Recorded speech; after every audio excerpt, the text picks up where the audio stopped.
Let me share my screen here. Are you all seeing my screen? Okay, great. So we are here today to pit two thinkers against each other. This class is called Radical Jewish Views of God, Maimonides versus Spinoza. And as you can see, the subtitle is God is One, because we're going to start with the Shema. We're here really to think deeply about God in unconventional ways. And we turn to Maimonides and to Spinoza in part because they both have unconventional ways of thinking about this. So as we always do at La Asok, let's start with a blessing for study. If you would like, you can feel free to unmute yourself so that we can say this blessing together and hear one another. If you prefer to stay muted, that's fine as well. And let's say together. Baruch atah Adonai, Eloheinu melech haolam, asher kidshanu b'mitzvotav, tzivanu la'asok b'divrei Torah. Which means in Hebrew, blessed is the eternal source of the universe, whose mitzvot, whose commandments bring us holiness, and who commands us to immerse, to engage in words of Torah. This Hebrew word here, la'asok, which means to immerse or to engage, that of course is the name of our Beit Midrash here, the name of our study center. And that's because what we do as Jews when we study texts is that we immerse ourselves, we engage ourselves with these texts. And that's exactly what we're going to do today. So I want to start with a text you all know, and this is the Shema. And I'm starting with the Shema as well. I'll tell you why in a minute as we start to think about God. The Shema says in Hebrew, Shema Yisrael, Adonai Eloheinu, Adonai Echad. Hear or listen, O Israel. The Eternal is our God. The Eternal is one. And the question I want to ask you, and we can use the chat for this if we want, or if anybody wants to raise your hand electronically and proffer a question or an answer to this question, you can do that as well. The question is, what do we learn about God from, at least from a traditional standpoint? What do we learn about God from these 6 words? Take a good look at these 6 words. There are 6 in Hebrew. It's a few more in English. Not a very long sentence, though. Take a good look at this statement that's on your screen that Jews have been saying several times a day for thousands of years, and tell me, what do we learn about God from this statement? I'm just going to give people a minute to put their ideas into the chat. And then if anybody has a thought they'd like to share out loud, you can go ahead and raise your hand as well. So Iris says, hear, listen, don't be arrogant. Good. It might be a message for us versus something about God, but it certainly is a message that, that comes across here. Bob says monotheism, in other words, that there's one God, right? Which Susan also mentions. God is one, no other gods. I see unity, I see unique and eternal. And then Margot, you put the language of our, right? This says something about God being ours, which is interesting to think about. Amy, go ahead, and then Lisa. If we look at a Hebrew grammar, it's mixing between plural and singular. So you're implying something. Okay. Yeah, the word Eloheinu, which with the nu on the end means our, but the word Elohim is a plural word, at least ostensibly, right? So we use plural language to refer to God, even though, of course, we think of God as one. So that is an interesting thing to note here from the grammar. Lisa, please go ahead. To me, it's a statement that says God is everything and he is more than what we even can contemplate or comprehend. Okay, thank you. And I also see in the chat here the language of unity, uniqueness, eternal, and our. So I take out of this, and yes, Jonathan points out, and Jonathan having taught a class on monotheism for La Asok, right? So I appreciate that you say that it doesn't say there are no other gods. It says God is one, not that there aren't others. And so you raise the question of what does one mean? And Jonathan, I will pay you later, because that is the question of this discussion. When we look at Maimonides and Spinoza, these two great, somewhat radical thinkers, we're going to see them asking exactly that question. What does one mean? So I'm not going to answer that yet, because we're going to answer that for the next hour. D, last word on this? Yeah, just further to Jonathan's thought, I struggle with the difference between a hierarchical polytheism and monotheism with angels. It seems fairly functionally equivalent. Mm-hmm. I've also understood through some Hasidic texts the interpretation of echad as all, as a wholeness. Right, because the word, oh, sorry, go ahead. No, please jump in. Right, the word echad, which means one, the number one, also related to words that have to do with completeness, wholeness, togetherness, right? So these are all the questions that I think arise from this. The question of what is one? What does it mean to say that God is one? Does oneness imply uniqueness? Is one a numerical statement? There's only one God, just like there's only one of each of us, right? Is that what it means to say that God is one?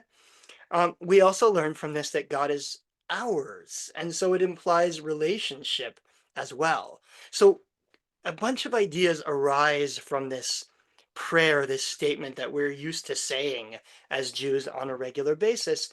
And what the rabbis traditionally have done is to weave a section of the service around this prayer that's called the Shama and its blessings. Now, if any of you are regular synagogue goers, and I don't presume to know, who is and who is not a regular synagogue goer here, but if you are, then you might know the blessings that traditionally surround the Shema.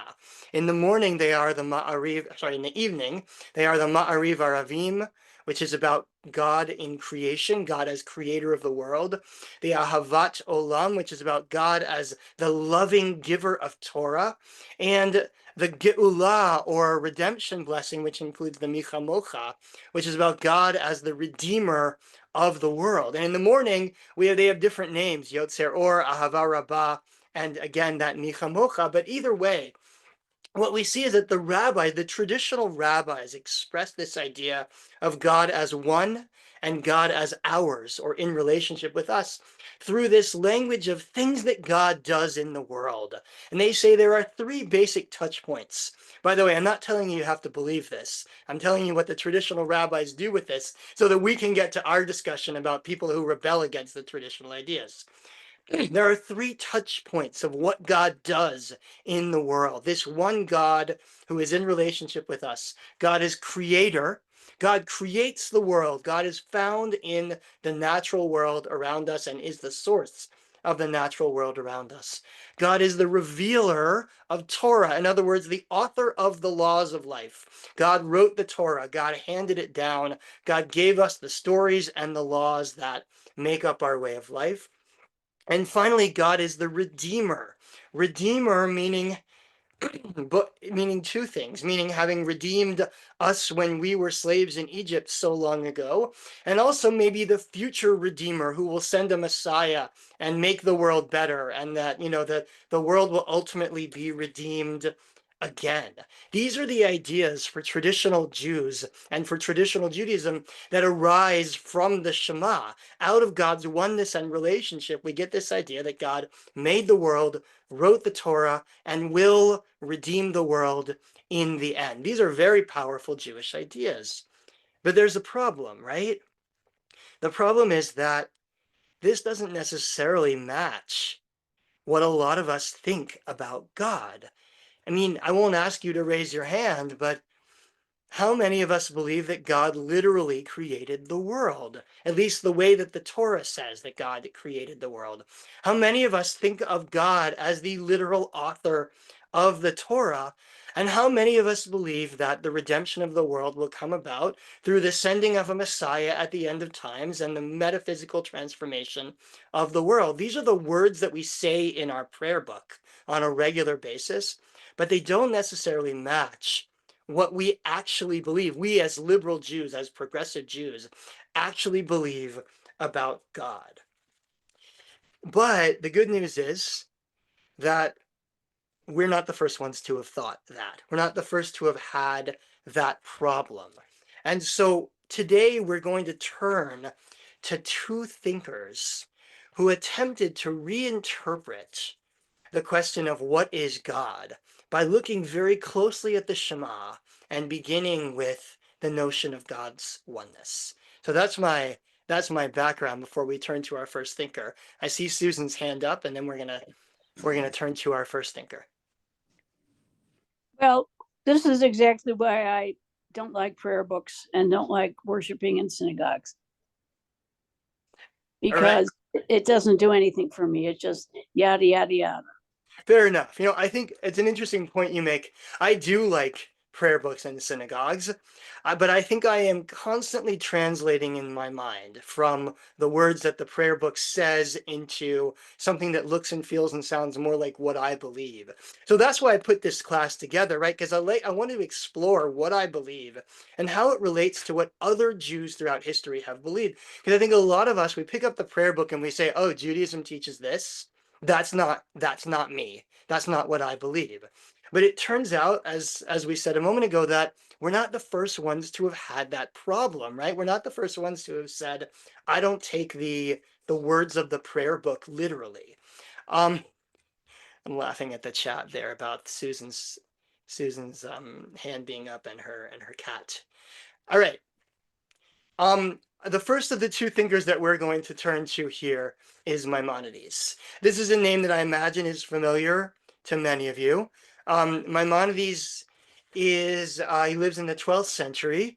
He is a Spanish Jewish thinker, ultimately ends up in Egypt. I won't tell you his whole life story, but he's born in Spain and has to flee Spain as a young man when there is a new intolerant Muslim regime that comes in. Maimonides was born toward the end of the Spanish Jewish Golden Age, an era of tolerance between Jews and Muslims in Spain, and he has to flee when that goes south. He makes his way over the course of many years, ultimately to Egypt, where he becomes one of the, they didn't have this word because it's Yiddish, right? And he's Sephardic, but one of the machers in the Jewish community of Fustat, which is Old Cairo.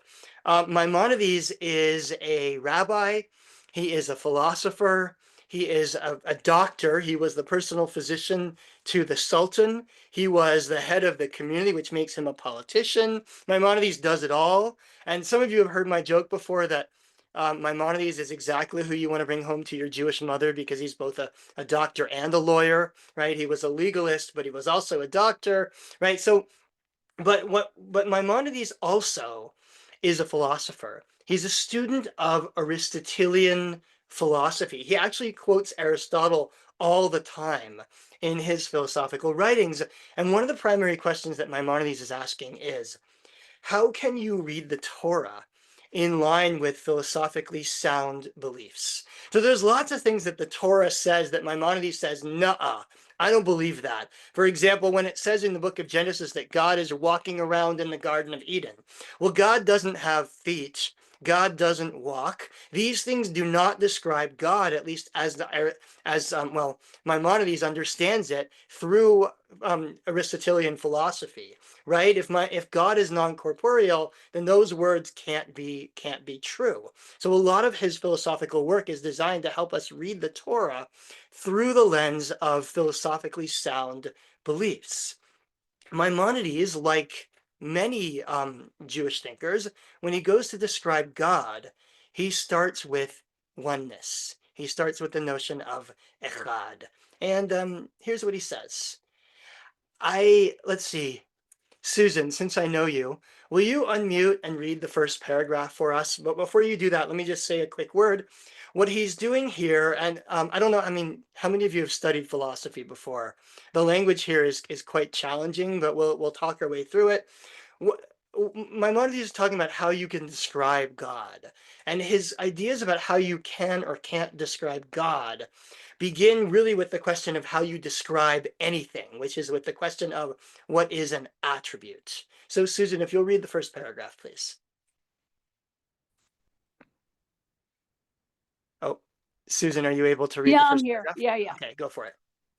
It is a self-evident truth that the attribute is not inherent in the object to which it is ascribed, but it is superadded to its essence and is consequently an accident. If the attribute denoted the essence of the object, it would be either mere tautology, as if, for example, one would say, man is man, or the explanation of a name as, for example, man is a speaking animal, unlike. For the words speaking animal include the true essence of man. All right, I know everybody got all that, right? That was extremely clear what he's saying here. What Maimonides is doing here is he's talking about what is an attribute. And, an attribute is essentially a word that we use to describe how somebody is.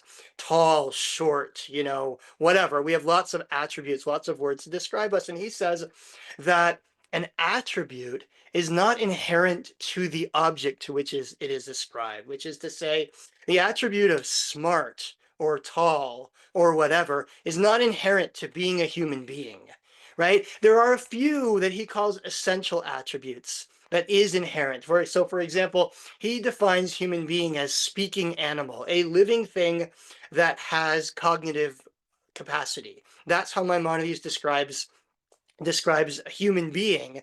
And so that is essential to what it is to be a human being, he says. But other than that, every other attribute is what he calls accidental, which doesn't mean it came about by accident. It means that it's not essential. So, whether you're tall, whether you're short, whatever you are, right? These are what he calls accidental attributes. And all of us have lots of them. We could describe ourselves in 1,000 different ways as having lots of different attributes. If we turn to the bottom paragraph here, Ira, could I get you to read the bottom paragraph, please? You can always tell me no, by the way. An attribute is either an accident or essential to the definition of the thing. And he who merely rejects the appellation accidents in reference to the attributes of God, but insists on describing God as having attributes, does not thereby alter their character. For everything superadded to the essence of an object joins it without forming part of its essential properties, and that constitutes an accident. Anybody understand what he's saying here? No. Bob's nodding. Bob, you want to tell us what you got here? He is distinguishing between things that we would add, the attributes that we are talking about, and they're not actually included in the essence of God. I mean, they're like accidents too. I mean, if we say that God is all powerful, that's just like saying that you have a beard. Right. So what does it, if God is one and unified, right? Remember, that's where Maimonides starts with the notion of God's oneness. If God is a one, unified, singular being, then can we describe God as having a beard? Clearly not, because God doesn't have a body. But can we then describe God as being great or wise? Or does that somehow divide out God's essence? Here, I'll read you or infinite, right? As Jennifer put into the chat, right? Can we describe God using these words that are essentially words that refer to material things that exist in the universe? This is from Dr. Kenneth Siefskin, who's from Chicago Northwestern University. He describes it in plain English. He says it this way. If we say John is tall, D, I see you here next. If we say John is tall, we're talking about two things, John and tallness. If we apply the same analysis to God, an immediate problem develops. Consider God is wise. By analogy with John, it seems we are talking about two things, God and wisdom. If God is one thing and wisdom another, predicating wisdom on God would be introducing plurality where we do not want to find it. Any statement about God which implies complexity, either material or grammatical, contradicts Maimonides' claim that God is radically one. And Maimonides describes this. I'm right here. It's a little hard to see where my cursor is. God is one from whatever side you view it. He doesn't mean literally view here. And by whatever test you examine it, not divisible into two parts in any way or by any cause, nor capable of any form of plurality, either objectively or subjectively, which is to say, God is radically other for Maimonides. God cannot be described in any words that human beings can apply to anything, because our words can't even describe what God is. God is radically one. God is, here, I'm on the third bullet point here. Our words cannot describe God, because to do so, he says, would be to diminish God. It would be to imply that God's nature is something other than a mystery, that we as humans have knowledge of what God is. God, he says, therefore, is radically other, radically outside the world, doesn't participate in the world in any way other than having caused it in some way to come into being. This is like Aristotle's first cause, right? And this is what's radical about this view of God. Maimonides says, you can't say God is wise. You can't say God is great. You can't even say God is good, because those words describe human things, things we know in the world. So he says the best you can say is what's called via negativa, the negative way of describing God. God is not evil. God is not bad. God is not dumb. Those words, when we say God is wise, we're not implying that we're on a scale of wisdom. Like I'm pretty wise, but God is wiser, right? He says, no, that's blasphemy. That would imply that we know the essence of God and that we can divide God into different pieces. Rather, when I say God is wise, all I'm really doing is saying God is not stupid, because that's the best that I can, with my puny human words, can do. So we have a couple of hands up. I saw D, if you still have a comment, and then Susan. First, I have to say that the way the hand is pictured on my screen in Susan's little window, it really does look like her cat is lifting its hand. So I've always understood Maimonides the way that you've just said, but when you presented the translation you did today, my brain kind of flipped it on its head. So instead of saying we can't say God is wise, perhaps we should say God supersedes wisdom. So God is wise is a true statement, but God is stupid is also a true statement, because they're both part of the oneness. Interesting. What you're suggesting is actually maybe closer to what Spinoza will say, and we'll get to him in a minute. Okay. Because for Spinoza, as we'll see, God supersumes, or God incorporates everything.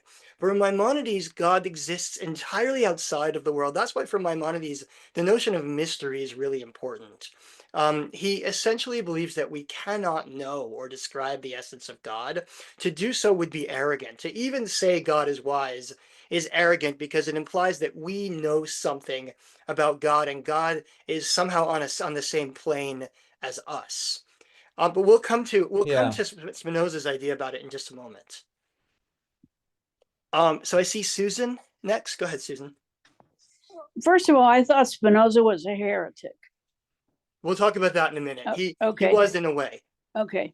The way I kind of internalized what Maimonides was saying there was that God is cosmically infinite and unknowable to the mind of humans. Yeah, you know, there's a story in the Torah some of you might be familiar with where Moses asks to see God's face. And God says, you cannot see my face, you can only see my back. There's a wonderful story where, you know, God sort of protects Moses with God's hand and Moses sees God's back. Maimonides, who does not believe that God has a face or a back, says, what does this mean? The face is a representation of the essence. You cannot see my face, meaning you cannot know my essence. But you can see my back, for Maimonides means that you can experience God through that which comes about as a result of God's will, meaning people, loved ones, the world around us, right? You can experience God, but not know God's essence. And so I think you're right, Susan. I think that's exactly what Maimonides is saying here. And which means, by the way, that when he's reading the prayer book, not unlike me, he's translating words in his mind, right? He's saying when we say, oh, God is great, or God is wise, or God is good, he's translating in his mind into words that are philosophically more acceptable to him while saying the words in the traditional prayer book. I'm not sure how to pronounce your name. Is it Case? Case, yeah. So I've kind of always wondered with Maimonides. He says, we say God is great, and we mean not weak, good, not evil.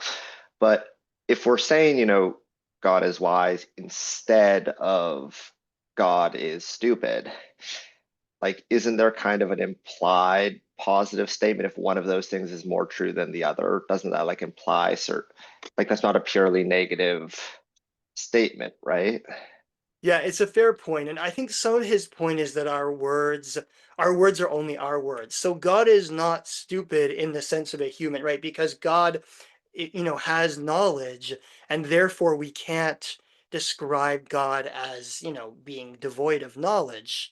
And yet to say that God has knowledge would be beyond our capacity. So I think it goes the other way around, right? You could say God is stupid, which would mean God is not, smart in human words, right? I think the point is that actually our words can't describe what God is, because the mystery of God for Maimonides is sort of both beyond our capacity to describe, but also philosophically what he means, or metaphysically what he means, is beyond the universe. God does not participate in this universe. Ira, last word on this, and I want to compare with Spinoza. There was a book that was published in the 50s by Abraham Joshua Heschel called In Search of God, In Search of Man, or something like that. And he tries to explore this topic of wisdom.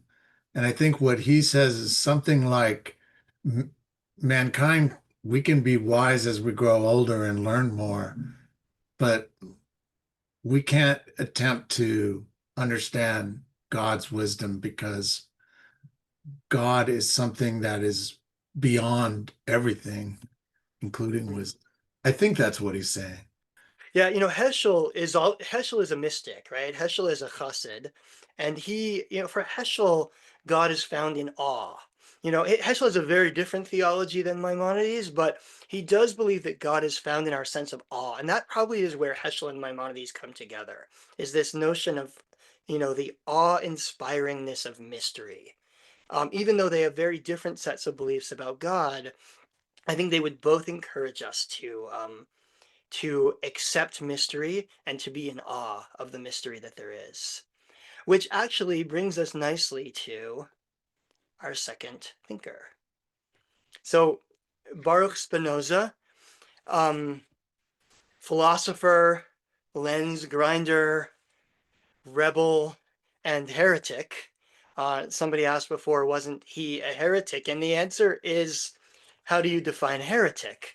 Spinoza was, he was excommunicated at a young age, I want to say 19, by the Jewish community of Amsterdam, in part because, or maybe even in full, we don't have the exact reasoning, but because they were so threatened or so much against the things that he was saying, the thing that he was teaching about Judaism. But here's the thing about Spinoza being a heretic. Spinoza's heresy in some ways sounds an awful lot like what we call liberal Judaism. So what did Spinoza say out loud that got him excommunicated? The Torah was written by people, right? God didn't literally create the world. So yes, he was considered a heretic by his community, but and Spinoza in many ways did not think of himself as a Jewish thinker. Spinoza really, I think, considered himself to be a sort of a philosopher of religion in general. He was very critical of Judaism, and he was actually a political philosopher. A lot of Spinoza's ideas are what we would think of as early Enlightenment ideas about forms of government, about individual rights, and things like that.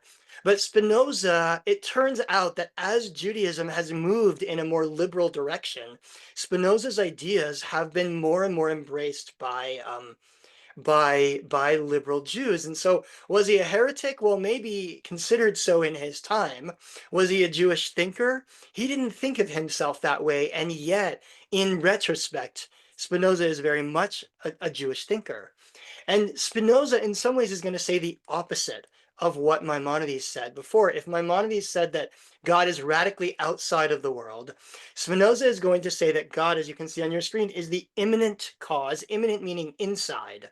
God is the immanent cause of everything that exists, which is to say, God is synonymous with the world. God is the totality of all that exists. So I want to take us through a little bit of Spinoza's writing here from his book, which is called The Ethics, which is his philosophical work.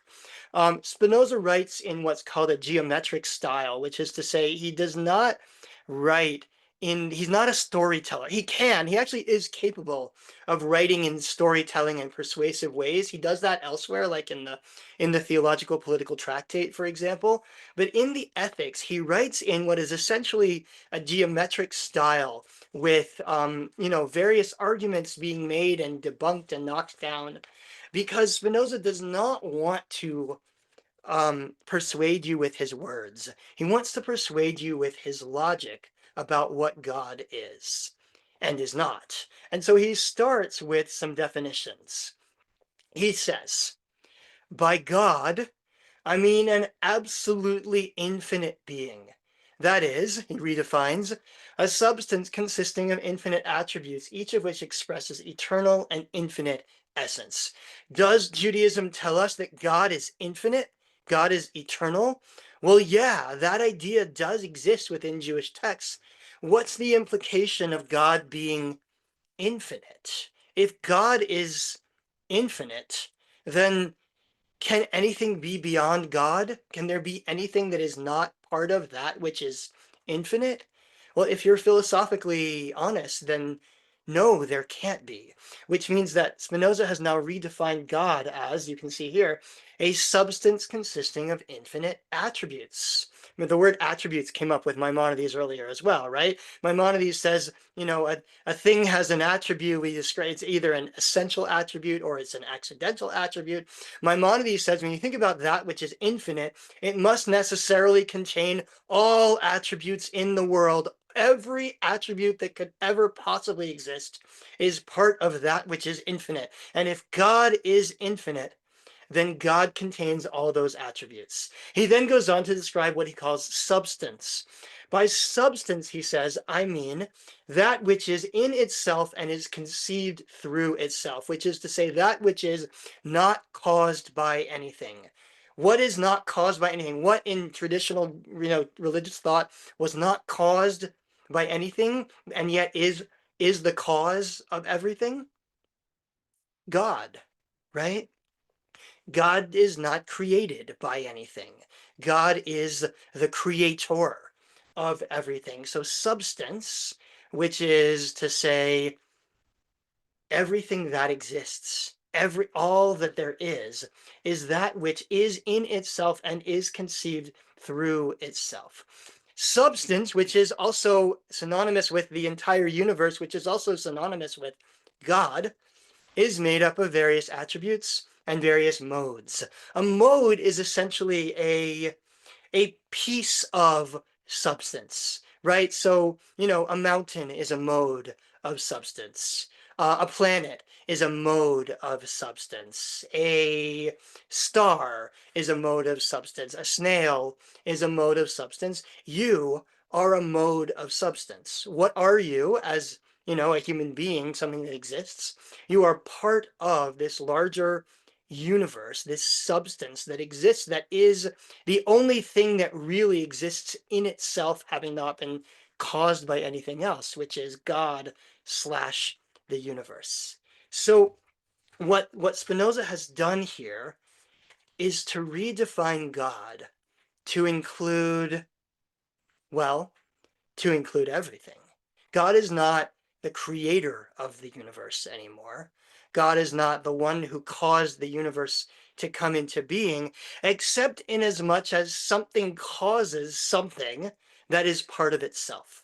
So God is the cause of all of us, but not like Maimonides, a God that sits outside, a cause that sits outside and brought the world into being and now has nothing to do or no participation in the world. Rather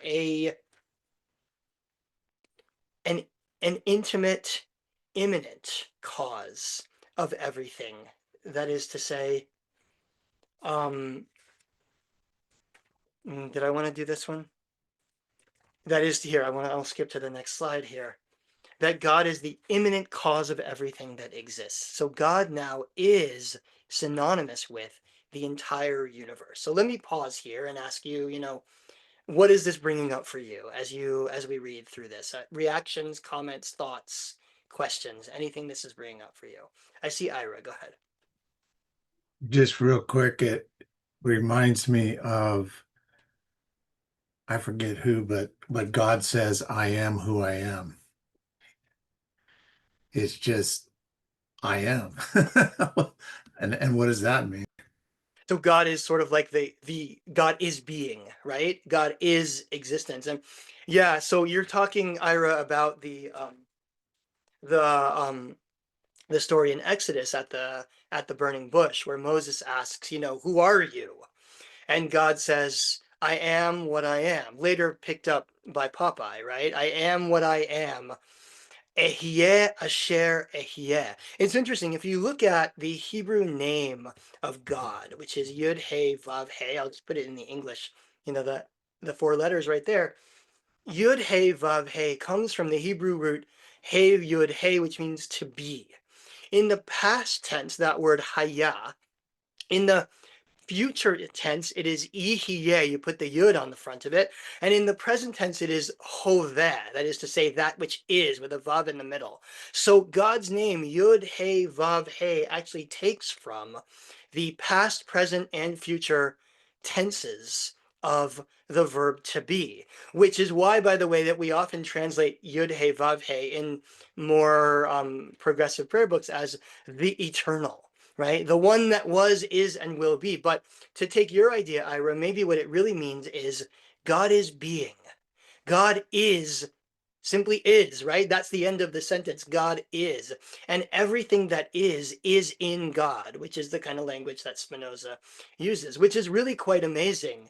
Because if you think about it, what that means is the Torah says you were created in the image of God. But what it really means for Spinoza is you are part of God, right? You are a mode of substance, to use philosophical language, which means that you are an element of God. When we look at each other, when we look at our loved ones, when we look at our pets, when we look at the world around us, all of it is actually a part of God and needs to be treated as a piece of what God, as a piece of God. I see D, and then Susan. Go ahead. I hope I do this idea justice at 20 to 10 here. So the concept of God as everything in a material world suggests God as everything in a time dimension as well. So the implication is that God didn't create because God exists in a moment which encompasses all the moments possible. I don't know if that makes sense, but yes, yeah. I understand what you're getting at. And I mean, I think for Spinoza, first of all, God didn't create it all. God is not a being. Spinoza doesn't pray to God who hears your prayers and, and answers you and creates the world. God is not a supernatural being by definition, not supernatural, because supernatural means that which is beyond nature. But if God is nature, then God simply is the totality of everything that is, right? There is no creator God. There is simply the world as it exists, which is God, and everything that we know is part of it. And that's true for time. I mean, look, Spinoza didn't have Einstein's theory of revelation, right? Yeah, relativity. Yeah, I was thinking exactly that. Yeah. The Yeah, but like, Newtonian view of the world. Yeah. right, we understand now, or well, we don't understand, but scientists understand now that time is much more complicated than we thought it was previously. So that is, in Spinoza's view, this is true. God is the totality of space. God is the totality of time, but God is also the totality of everything that is. For example, love. Does love exist in the universe? Well, of course it does. It's not a material thing. You can't point to love and hold it in your hand, right? But it exists. God is also the laws of nature. In some of his earlier thinking, Spinoza divides between essentially the active and passive elements of nature slash God. He calls it, my Latin is bad, but it's something like natura naturata and natura naturans, which is to say like nature that is naturing and nature that gets natured, right? The active versus the passive. So the laws of nature that cause nature to be the way it is versus the world as it exists that is brought about by the laws of nature. In his earlier, So oh, one second, let me finish my thought and then I'll go back to you. In his earlier thought, he says God is natura naturata. God is the laws of nature that bring the world into being. In his later thought, he says no, God is all of that. God is the laws of nature. God is nature as it exists. God is simply the totality of everything that is, not someone that I can pray to, but rather this vast oneness that we are part of. D, go ahead. So it sounds like you're partly bringing in emergent phenomena is a more modern term that you might use. The idea that complex systems bring things arise from that, and that's also part of the totality.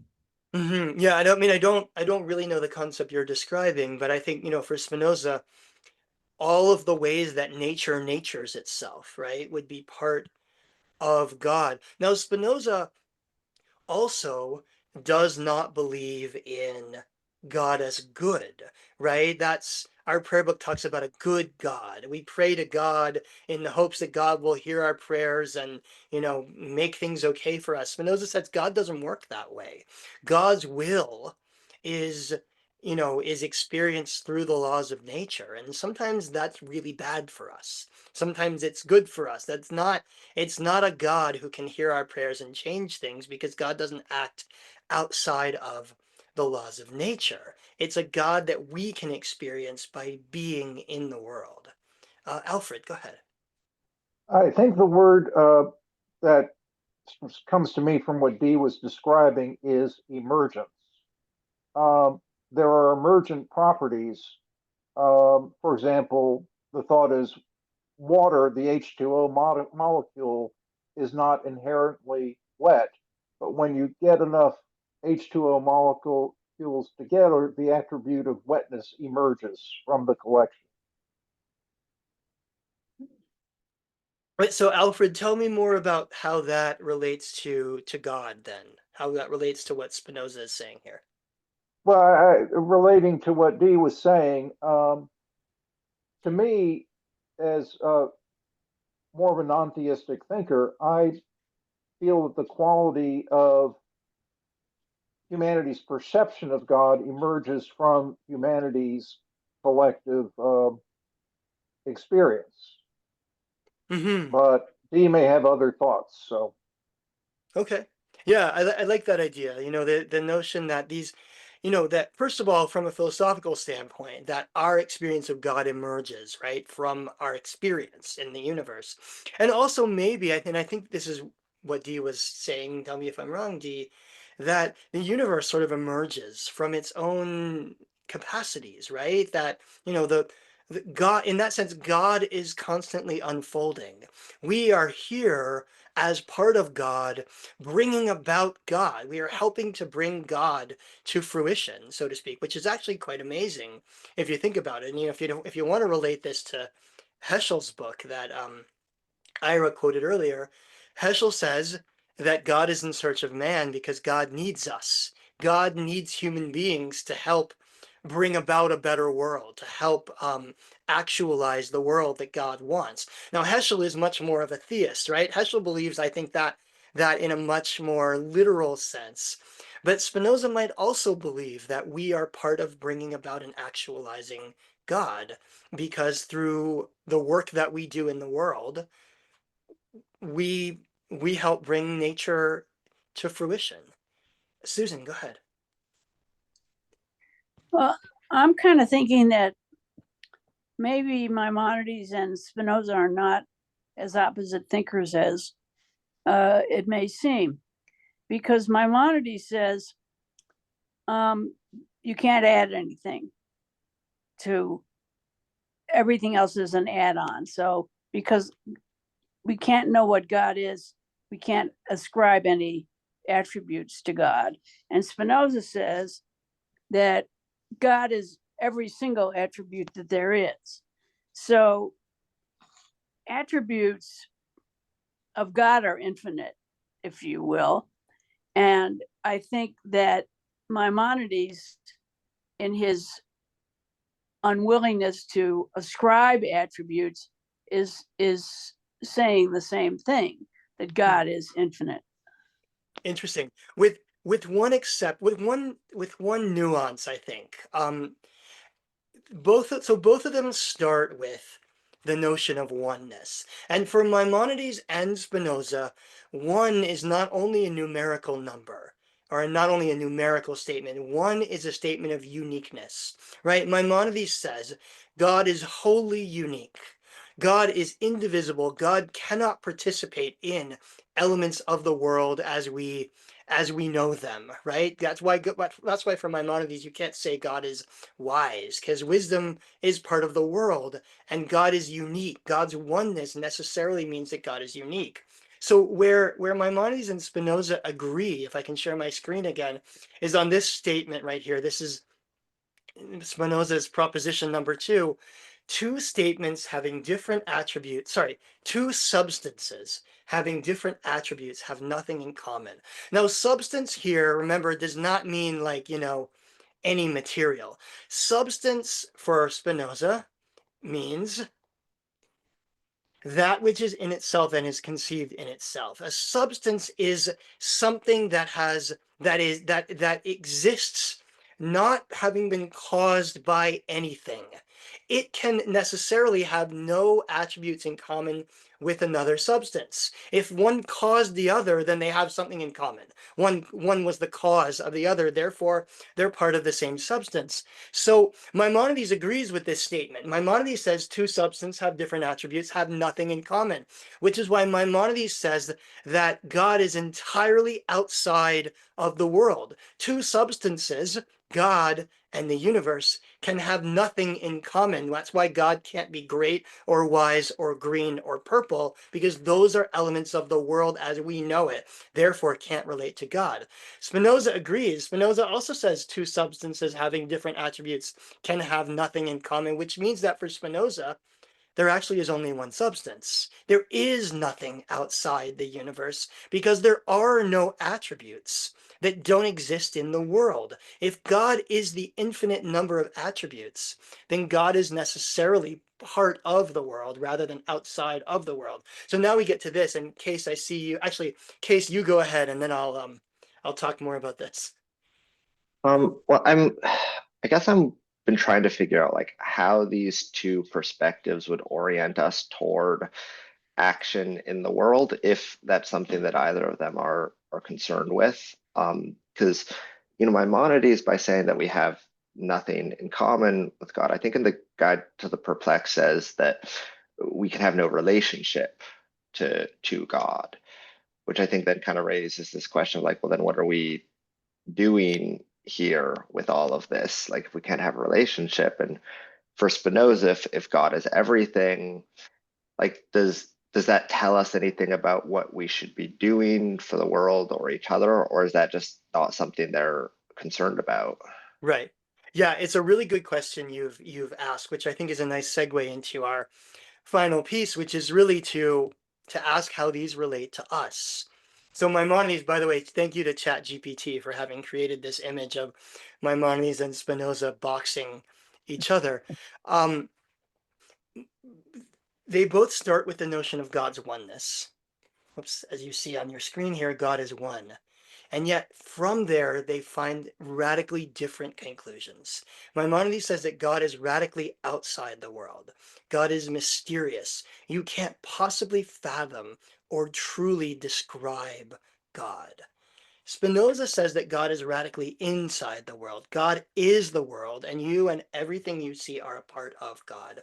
Now, for both of these thinkers, that could mean that we don't bother with religion, right? And Spinoza, in many ways, does heavily critique traditional religion. Spinoza does not believe that God hears your prayers, and so therefore, does it really matter if you pray certain words or anything like that? But interestingly enough, both of them actually remained deeply religious people. Maimonides is one of the great religious thinkers in all of Jewish history. He clearly cares about religion and about Jewish community and about the act of trying to seek God. For Spinoza's an interesting case here because he was not part of the Jewish community. He didn't put on his tefillin and pray his prayers. And yet Spinoza wrote and talked about God constantly. I can't remember who it was that famously called Spinoza the God-intoxicated man. I mean, the guy talks about God all the time. This is what he talks about the most. His God, if his God is one that doesn't care about the universe, then you would think Spinoza wouldn't care about God either. And yet, for both of these thinkers, they seem to believe that meaning is made in the ways that we attempt to contemplate, understand, and reach for a better understanding of God and of the world. Now, both of them are rationalists. Neither of them is like the sort of the Heschelian or the Jewish renewal, mystical type. And yet they do both believe deeply that our responsibility as human beings is actually to seek a better understanding of that which is.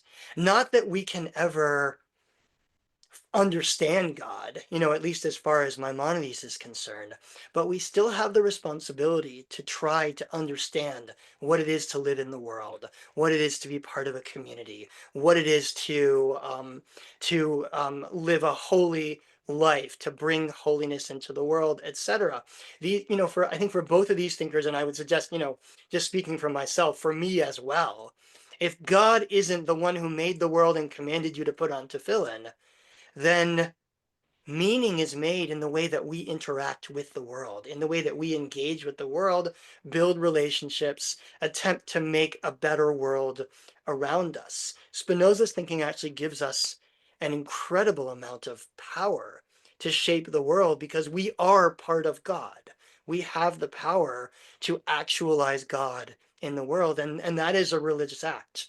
Whether you put on tefillin or not, it is a religious act to live in the world and to see yourself as actualizing God in the world. So I don't know if that's satisfying, and I would like to have Spinoza and Maimonides be here to answer that question, but I believe that neither one of them would have said, don't bother with religious life.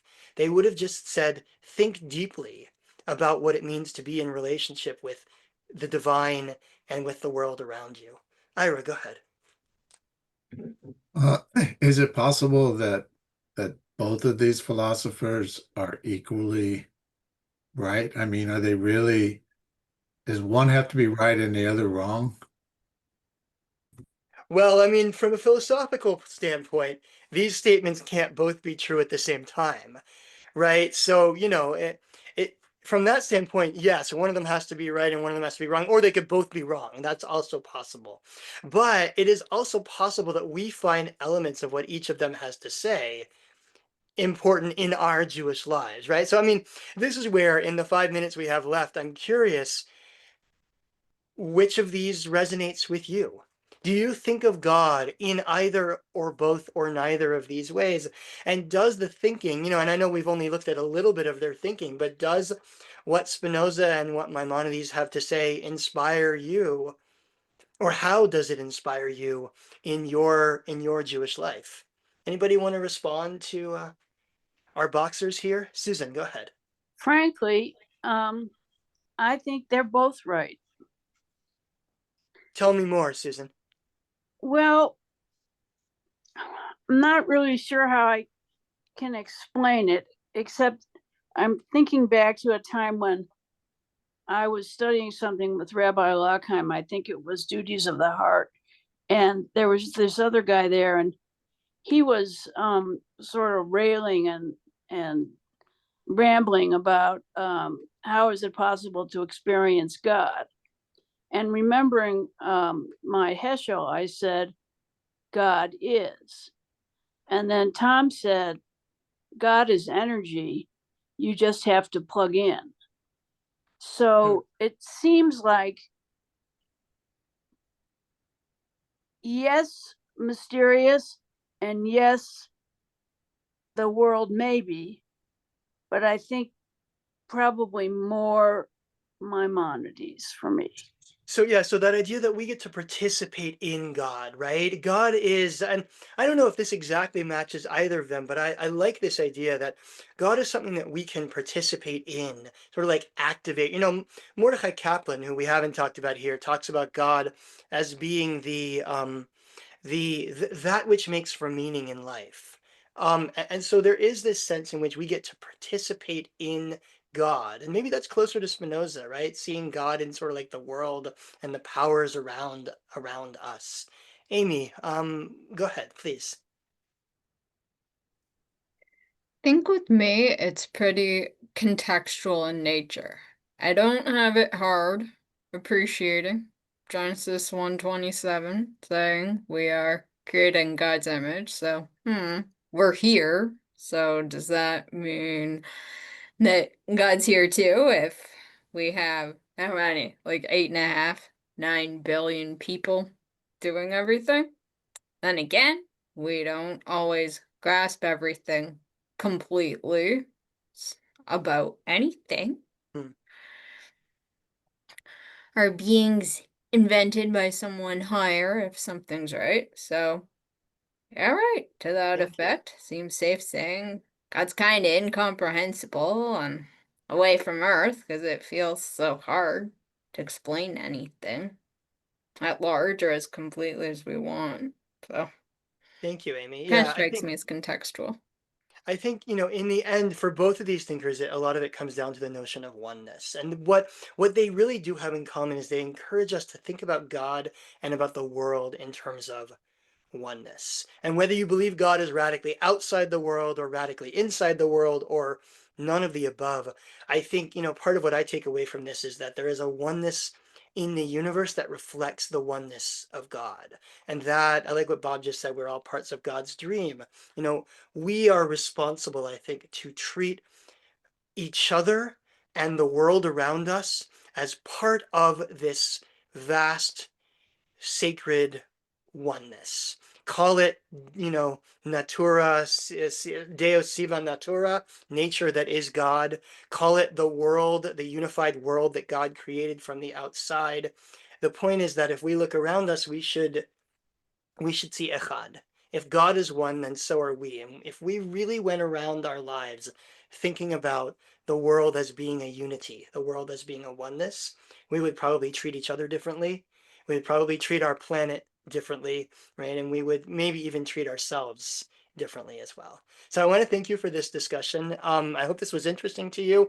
I am later in the year going to be offering a sort of an expanded version of radical Jewish views of God that'll look not only at Maimonides and Spinoza, but also at some other thinkers, including Jewish feminist thinkers, some other rabbis and thinkers from throughout, especially the last few centuries. So if you're interested, just let me know. Maybe even just drop in the chat and tell me you're interested, and then I'll let you know once we have details about this series that'll be happening probably in the fall.